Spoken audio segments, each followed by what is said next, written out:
네, 이번에는 전문가 눈에 띈 특징주 한번 살펴볼게요. 먼저 마르스 전문가께서 모나미 가지고 오셨습니다.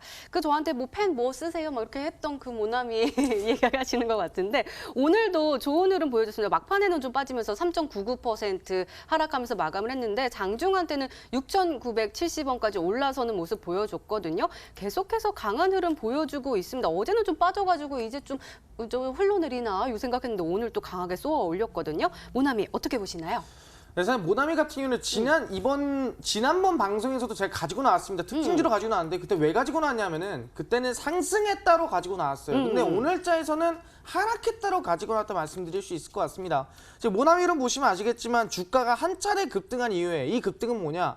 일본 수출 규제가 들어왔다는 이슈로 급등한 이후에 바로 눌려줬다가 다시 한 번 더 화이트 국가 제외하겠다는 이슈 떠오면서 한 번 더 급등이 나왔습니다. 그리고 나서 아시겠지만 하락세가 만들어지고 있어요. 그럼 뭔 소리냐? 일본 수출 규제 같은 경우에는 두 번의 파동, 두 번의 상승세 이후에 세 번째 급등과 세 번째 우상향은 노리지 않는 게 좋다. 실질적으로 급등은 한 차례 이후 두 번째 급등을 노린 거지 괜찮겠지만 세 번째 눌림목까지 노리다가는 급락세나 하락세가 맞을 수 있을 것 같아요. 그렇다 한다면 뭐냐? 우리가 지금 찍을 구간은 한 차례 급등 이후에 눌림이 되어 있는 일본에서 수출 규제가 들어갈 수 있을 만한 화이트 국가가 제외된다 한다면 우리가 사실상 피해를 미울 수 있을 만한 소재에 대한 종목을 찍어야 된다는 거죠. 지금 모나미 같은 경우는 솔직히 쭉쭉쭉 더 갔으면 좋지 않겠냐 하겠지만 지금 고점에서부터 하락세가 나와주고 있습니다. 그럼 고점에서 더 잡으셨던 분들은 지금 마이너스 한 20%에서 많게는 지금 30%까지도 손실을 내고 있지 않나 생각해 볼 수 있을 것 같거든요. 그렇기 때문에 절대로 고점에서 일본 수출기 종목 잡는 거는 아니다. 한 차례 급등 이후에 눌림목에서 매수를 해야 충분히 단기 급등이나 상승세, 상한가에서 40%, 50%까지 가능하다 말씀드릴 수 있을 것 같고요. 그 눌림목에 있는 종목들 준비했거든요. 그렇기 때문에 끝까지 방송 집중하시기를 바라겠습니다. 네, 알겠습니다. 오늘도 기대 많이 해볼게요. 이번엔 마이스트로 전문가님의 특징주 한번 살펴보도록 하겠습니다. 우림 기계 가지고 오셨는데요. 오늘 흐름 보니까요. 와, 이렇게 갑자기 오후 들어서 2시 이후로 갑자기 쭉쭉쭉쭉 올라가는 모습 보여줬습니다. 18.5% 그야말로 급등을 하면서 4,100원의 종가를 형성을 했는데요. 이 종목이요. 내리 좀 내려가는 듯 하다가 갑자기 힘을 받으면서 쭉쭉쭉 올라가고 있는 모양새입니다. 이 종목은 왜 이렇게 강한 흐름 보여주는 거예요? 일단은 표면적으로는 사실 크게 어떤 드러난 이유라든가 이런 거는 안 보여서 아마 좀 모르시는 분들이 많을 것 같아요. 사실 지금 시장에서는 워낙에 이유 없이 빠진 종목들이 수두룩하기 때문에 굳이 이유 없어도 올라가는 게 사실 맞긴 합니다만 근데 이 우림기계 차트 보시면 이러한 상승 흐름이 일단 오늘 올라간 요 18.5%라는 상승폭은 일단은 2019년도 들어서는 가장 많이 올라간 거고요. 지난달 7월경에도 한 둘째 주쯤에 한번 이렇게 장중에 급등 흐름이 나와서 7월 이후로 두 번의 거래량 증과 함께 이제 장대 양봉이 나오는 이런 모습이 이제 보여지고 있습니다. 7월 하면 여러분들 딱 생각나시죠? 7월이 뭡니까? 바로 우리 일본이 시비 걸기 시작한 그때부터죠. 자, 이 회사가 하는 일이 이제 제가 간단히 말씀드리면 이제 중장비라든가 아니면 이제 산업용 감속기, 이제 중장비에 들어가는 부품들 이런 거 만드는데 사실 이 자리에서 이 감속기가 뭐예요? 이런 것까지는 굳이 알려드릴 필요는 없는데 가장 핵심적인 것만 좀 말씀을 드리자면 일단 이 회사가 당연히 중장비니까 우리나라도 많이 팔고 중국에도 팔고 하겠지만은 일본 기업에도 납품을 하고 있습니다.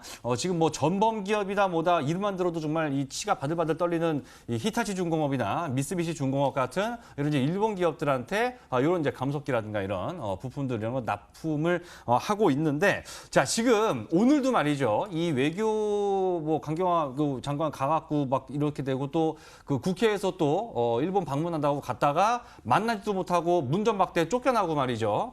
이런 약간 좀 표현을 좀 격하게 하면 굴욕적인 이런 처사를 자꾸 좀 겪고 있다 보니까 이 상황이 정말 일찍가지 않는구나. 그래도 다른 한편에서는 우리는 일본 제품의 불매 운동부터 시작해서 우리도 약간 일본의 목을 쥘 수 있는 예를 들면 북한에 대한 군사 정보를 안 준다든가 우리가 일본에 혹시라도 팔을 수 있는 이런 것들을 안 판다든가 이런 것들도 지금 얘기가 나오고 있는 그런 상황이다 보니까 자, 이 회사가 결국 이제 오늘 주가가 어떻게 보면 정말 어떤 표면적인 호재 없이 이런 다소 좀 생뚱맞을 수 있는 이런 급등이 나온 이유가 바로 일본에 그런 것들 납품하고 있기 때문에 혹시라도 우리도 맞불 작전으로 끊어버려? 뭐 약간 이런 기대감이 반영이 되면서 약간 숨겨져 있던 이런 애국 테마? 뭐 반일 감정과 관련된 수혜주로 좀 부각을 받은 게 아닌가 생각이 되고요. 지금 따지고 보면 사실 자 우리가 이제 일본을 앞서 나간 뭐 과거 조선업이라든가 아니면 뭐 이런 일부 기계 업종 또 이제 뭐 그런 중공업과 파생된 어떤 다른 섹터들까지도 계속해서 지금 뭐 처음 시작은 뭐 볼펜이라든가 뭐 반도체 소재로 출발했지만 가면 갈수록 지금 이런 반일 이런 일본과의 어떤 갈등에서 나오는 이런 이제 수혜주라고 부각이 되는 혹은 기대가 된 종목들이 새로운 섹터에서 계속 튀어나오고 있거든요. 그래서 그런 것들 이미 다 올라간 거 아까 뭐 앞서 마르스 전문가도 얘기했지만 이 모나미 같은 이런 거 다 올라간 거 부담스럽지 않습니까? 그래서 아직은 주목받지 않았지만 바닥이기 때문에 정말 급등 아니면 밑줘야 본전인 이런 종목들을 찾는 작업이 매우 중요하겠다 말씀을 드리겠고요. 제가 아마 가장 이쪽 영역에서는 중공업이나 이쪽에서는 가장 빨리 말씀을 드리게 되는 것 같은데 방송 끝까지 보시면서 꼭 알아가시라고 말씀드리겠습니다. 네, 알겠습니다. 이렇게 오늘 시장 분석과 함께요. 전문가 눈에 띈 특징주까지 짚어봤습니다.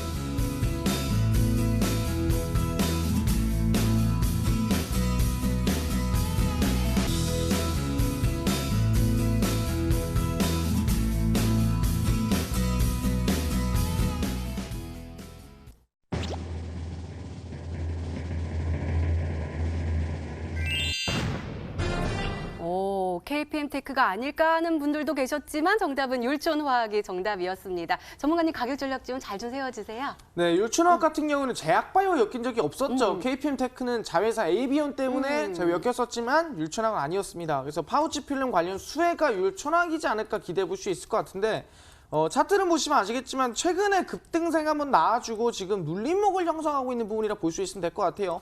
대부분의 일부 수출기 관련주가 이러한 눌림목 이후에 2차 급등세가 나왔다고 한다면은 이번 율촌화학도 한 번 더 반등세가 기대해 볼 수 있으면 할 종목이라고 말씀드릴 수 있을 것 같고요.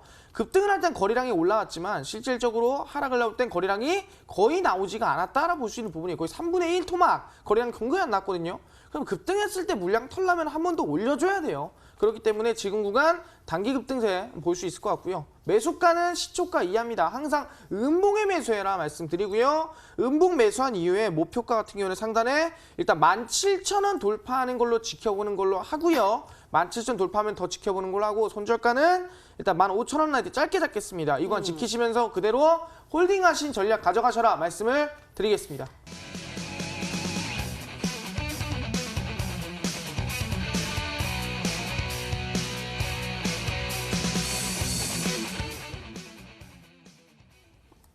저도 이 뉴스를 보긴 했는데 사실 자세하게 못 봤어요. 뭐 뭔가 불공정하다 그래서 자기네들도 불공정하면서. 그렇죠. 지금 뭐 누가 누구한테 뭘 하는지 모르겠는 똥 묻는 데가 겨 묻는 게 뭘 한다고.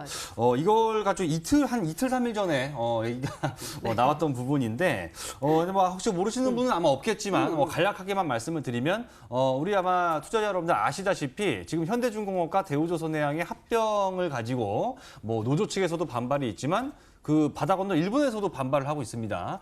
왜냐하면 이제 구조조정을 뭐 합병하고 하게 되면 아무래도 이제 뭐 비용이라든가 이런 이제 만드는 배를 건조하는 측면에서 굉장히 어떤 뭐 우리 그 근로자한테는 제가 이런 말 좀 약간 그렇긴 한데 이거 어떻게 말해야 되냐. 예. 그래서 약간 좀 효율적으로 그죠? 비용이나 이런 측면에서 굉장히 효율적으로 나가기 때문에 일본 입장에서는 사실 그것이 약간 좀 불쾌하게 느껴질 수가 있는 것이죠. 자, 이번에도 처음에 일본이 이 제재한 것이 이 반도체 제조와 관련된 이 3대 핵심 소재였습니다. 왜 반도체일까? 자, 여러분들. 일본에 원래 사실 우리가 20년, 30년 전에도 삼성전자의 메모리가 일본보다 뭐 잘 나가고 아니었죠. 일본의 뭐 도시바라든가 엘피다 같은 이런 이제 반도체 기업들이 삼성전자 때문에 망했습니다.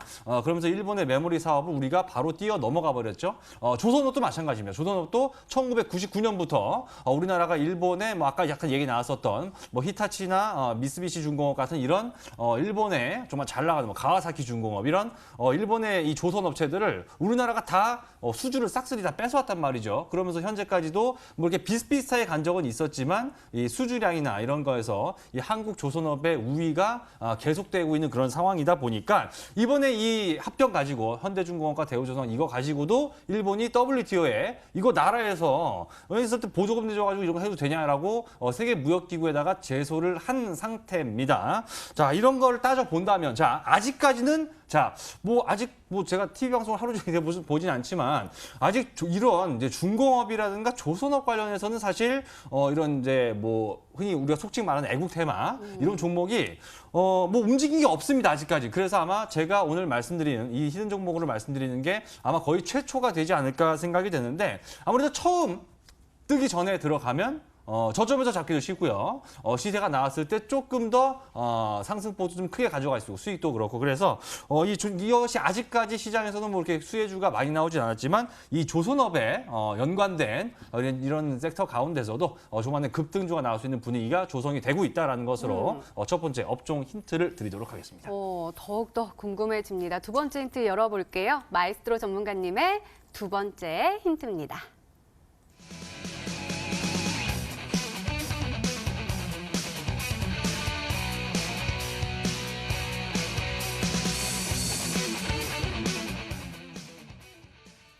그러니까 깜짝 놀랐어요. 갑자기 비비언이 쭉쭉 올라가길래 뭔가 했더니 매각 이슈가 있더라고요. 네. 그러면 이 종목도 어느 좋은 곳에 매각이 되는 이야기가 있는 건가요? 예, 사실 뭐 이제 매각이나 아니면 뭐 지금 뭐 애국 테마라든가 네네네. 모든 사실 시장에 단기 이슈가 있지만 사실 이 차트를 아마 앵커님도 아시겠지만 사실 웬만한 좋은 호재가 터져도요, 뭐 본사 밑에서 뭐 금광이 발견되지 않고서는 자 차트 보시면 이렇게 가는 경우는 사실 일반적인 경우가 아닙니다. 지금 이 종목 같은 경우는 가만히 있다가 상한가가 한 번, 두 번, 세 번, 네 번, 다섯 번, 5거래일 연속으로 상한가를 가고요. 30%씩 5일을 가고요. 그리고 나서 이거 너무 많이 가니까 거래소에서 약간 이 투자자분들의 어떤 환기를 위해서 거래 정지를 시킵니다. 투자 경고 종목으로 지정이 되면서 하루 거래 정지가 들어갔는데 그 거래 정지가 풀린 이후에도 한 번 상한가를 또 갔어요. 그리고 나서 오늘 18%가 밀렸지만 18% 밀린 이것도 지금 저 바닥에서 막 6천 원 하고 있을 이때 비하면 몇 배가 올라온 거지 지금. 예, 굉장히 많이 올라왔죠. 자, 이 종목이 이렇게 가는 게 사실 뭐 호재가 있으면 물론 종목이 가긴 하지만 이 종목이 이렇게 쉬지 않고 계속해서 급등할 수 있었던 진짜 이유는 바로 저는 여기에 있다고 생각이 됩니다. 자, 보시게 되면 이 지금 화면상에서 이 지분 구조가 보이실 거예요. 보시게 되면 이 남영비비안의 지분, 전체 100%를 기준으로 지분을 따져봤을 때 뭐 대주주 여기 뭐 남모시 뭐 이렇게 해서 쭉쭉쭉 이제 대주주 지분이 있고 실제로 시장에서 유통 가능한 물량은 전체 상장된 주식수의 41.16%밖에 안 되는 거예요. 우리가 흔히 보통 품절주라고 말하는 즉 유통 물량이 아주 많지가 않기 때문에 어느 정도의 적정 매수세만 몰려들게 되면은 다른 종목은 이 정도 가고 말 것을 이 종목은 더 크게 갈 수 있는 이런 이제 배경이 된다는 건데 여기다 엎친 데 덮친 격으로 여기 이제 글씨가 작아서 안 보이시겠지만 이 상장 주식이 680만 주 정도밖에 안 됩니다. 보통 일반적으로 최소한 2천만 주 이상은 보통 기업들이 평균적으로 2천만 주 이상은 이 주식을 발행해 놨는데 이 종목은 심지어 찍어낸 주식도 700만 주도 채 안 되는 그러니까 가뜩이나 찍어낸 종목도 적은데 지분도 대주주가 많이 갖고 있으니까 시장에 유통되는 물량이 많이 없었던 것이죠. 이런 종목 같은 경우에는 어떤 단기 호재가 몰려들었을 때 정말 시세가 정말 상상할 수 없는 이런 급격한 상승세가 나오긴 하는데 아까 제가 처음에 힌트로 이 조선업과 연관이 되어서 이건 그러니까 일본이 우리한테 태클을 걸어왔기 때문에 다른 반도체 관련주들처럼 역시나 마찬가지로 역으로 상승할 수 있는 모멘텀을 슬슬 이제 만들고 있는데 거기다가 이러한 유통 주식수가 그렇게 많지 않다. 어떤 품절주로서의 매력까지 같이 가지고 있다라는 점이 어떤 주가의 단기 급등 가능성을 저도 높여주는 남영비비안이 6연상을 갔는데 그런 것 뭐 거기까지는 아니더라도 어떤 단기간의 상승률을 굉장히 크게 가져갈 수 있는 가능성이 높다. 이렇게 두 번째 힌트를 드리도록 하겠습니다. 마르스 전문가님 알려주세요. 저도 품절주는요 이렇게 강력한 호재를 좀 받으면 쭉쭉쭉쭉 올라간다는 이야기를 들었었거든요. 그러니까 조선업 관련된 종목에다가 유통 물량도 적고 그다음에 지금 발행된 것도 700만 주 정도 아래이다라는 종목 뭐가 있을까요? 지금 뭐 솔직히 말하면은 뭐 그런 종목을 이제 조선업이라는 게 최근에 이슈가 좀 덜 되다 보니까 종목 자체가 좀 등락폭도 적고 좀 관심을 많이 덜 가지는 부분이 있어요. 근데 그 종목들 중에서도 좀 유통 물량이 적고 그 다음에 주가가 좀 저점에 있고 그 다음에 조선에 관련된 종목이다라고 한다면은 제가 한 종목 정도 기여를 할 수 있을 것 같아요. 아마 이 대우조선해양을 좀 볼 수 있을 것 같거든요. 지금 대우조선해양 보시면 아시겠지만 저점에서부터 이제 막 상승세를 보이려고 하고 유통 물량도 지금 보시면 30%밖에 안 되거든요. 그렇기 때문에 물량이 많지 않은 부분에서 대주주가 좀 충분히 가지고 있고 그렇다면 이번에 일본 수출 규제 더불어서 주가가 좀 부양할 수 있을 만한 기대감이 좀 있지 않을까 좀 기대를 좀 해볼 수가 있을 것 같습니다. 네, 대우조선해양이 아닐까라고 말씀해 주셨는데요. 마지막 힌트까지 들어보면 종목명을 정확하게 알 수 있을까요? 마에스트로 전문가님의 세 번째 힌트입니다.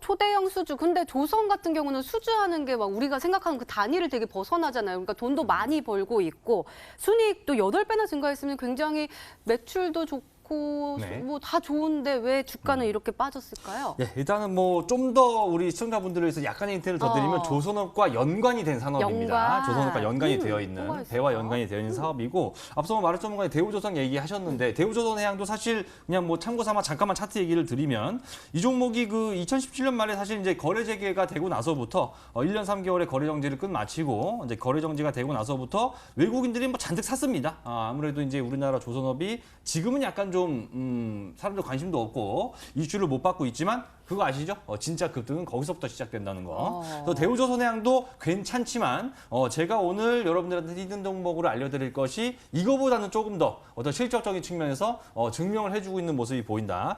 아직 2분기 실적 발표는 안 나왔지만 1분기 실적 발표에서 이 오늘 제가 알려드릴 이 종목의 단기 순이익, 1분기 순이익이 작년 같은 기간보다 무려 8배나 증가했습니다. 순이익이. 그리고 올해 상반기에 수주, 거의 뭐 1년 매출을 다 넘어가 버리는 수주를 여러 건을 또 받아놨기 때문에 이런 것들도 사실 주가에 계속해서 정말 대단한 호재로서 반영이 됐어야 되는데 여기서 중요하죠. 됐어야 되는데 이 종목은 아무 죄도 없는데 에쿠지 시장만 빠져서 종목만 지금 가라앉은. 그러니까 뭐 순이익 8배 늘어나고 수주도 뭐 중국이나 여기저기서 막 엄청나게 따고 있는데 또 이 중국 하면 또 우리나라도 일본 싫어하지만 중국도 일본 엄청 싫어하거든요. 그래서 그런 것들 때문에 우리가 수주 경쟁력도 약간 좀 살아난 측면들도 있긴 하겠죠. 거기에다가 주가는 최근 고점 대비 약 30% 넘게 빠져 있는 상태입니다. 온갖 좋은 것들로 가득 차 있지만 주가만 30% 이상 빠졌기 때문에 다시 원래 자리까지만 돌아가도 우리는 일단 40% 정도의 기대 수익률을 가지고 갈 수 있는 현재 상황이라고 말씀을 드리면서 일단 뭐 아까 제가 풍조주 얘기했지만 사실 이 회사도 엉망진창인데 괜히 그 종목 없는 거 갖고 장난쳐갖고 막 이렇게 주가 하는 거 많은데 이 종목은 풍조주 플러스 실적도 됩니다. 올라갑니다. 그런 것까지 마지막 세 번째 힌트 드리도록 하겠습니다. 네.